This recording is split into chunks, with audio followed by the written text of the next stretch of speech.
بسم الله الرحمن الرحيم. انا معاكم ساميه مطبخ ساميه وبناتها. ازيكم عاملين ايه؟ ان شاء الله النهارده اقدم لكم عمايل الغريبه. هي سهله جدا وعملها سهله، ان شاء الله تكون تعجبكم يا رب. نبتدي المقادير. معانا كوبايتين دقيق وعليهم رشه ملح، ومعانا كوبايه سمنه او عندك زبده ماشي مش مشكله، ومعايا رشه فانيليا، معلقتين ونص سكر مطحونه زي البودره. ماشي، نبتدي. بسم الله. هننزل السمنه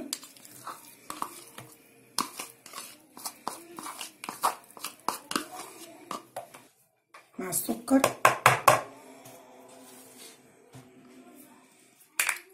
مع رشة الفانيليا، نبتدي نضربهم خالص لما يبقوا زي الكريمة.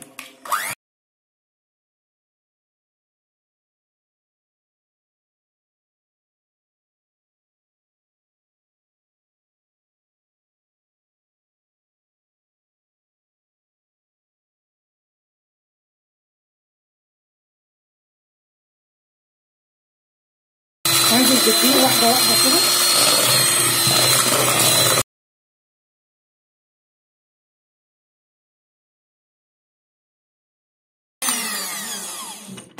خلاص هشيل المضرب وابتدي اضرب عجفانة بايديا بقى. بسم الله.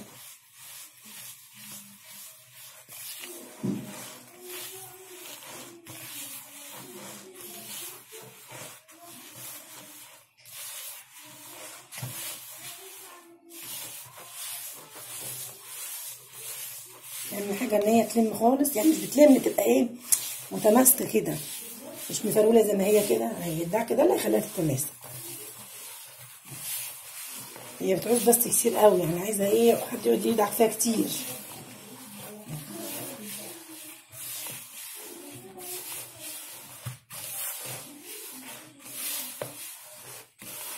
الحاجة عندك السمنة تبقى يعني تبقى حرارة الغرفة، تبقى مش في التلاجة ولا سخنة.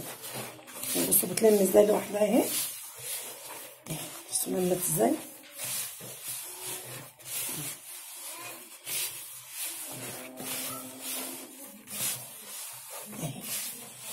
اهي في لمت ازاي، خلت الطبق نضيف في مكانه.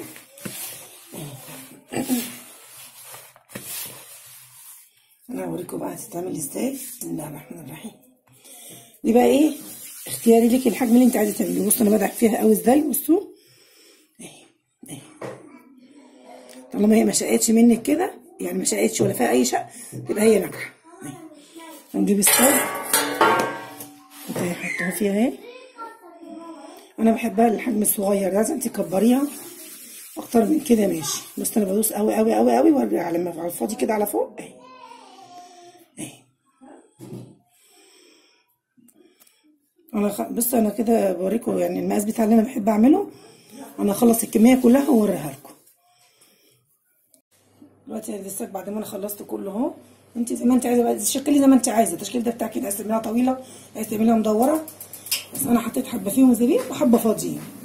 وان شاء الله لما تخرج من الفرن اوريكم. انا هحطها على الرف الوسطاني، وكده كده الفرن كان مشغلاه وانا بشكلها.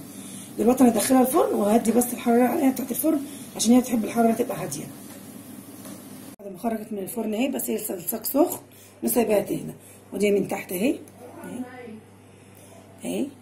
انا مش عارفه امسكها عشان لسه سخنه. بص تحت اهي. لما اخلصها بقى ورصها واوريها لكم كلها خالص لما نخلصها. ادي الكميه اللي احنا عملناها، اللي هي كوبايتين الدقيق وكوبايه السمنه ومعلقتين ونص سكر، رشه فانيليا ورشه الملح. بصوا عامله ازاي. بصوا مش مستحمله ازاي. بصوا ناعمه جدا وطريه جدا. لو عجبكم الفيديو وعايز يوصلكم كل جديد، ما تنسوش تشتركوا في القناه وتفعلوا الجرس. كان معاكم ساميه مطبخ ساميه وبناتها. بألف هنا.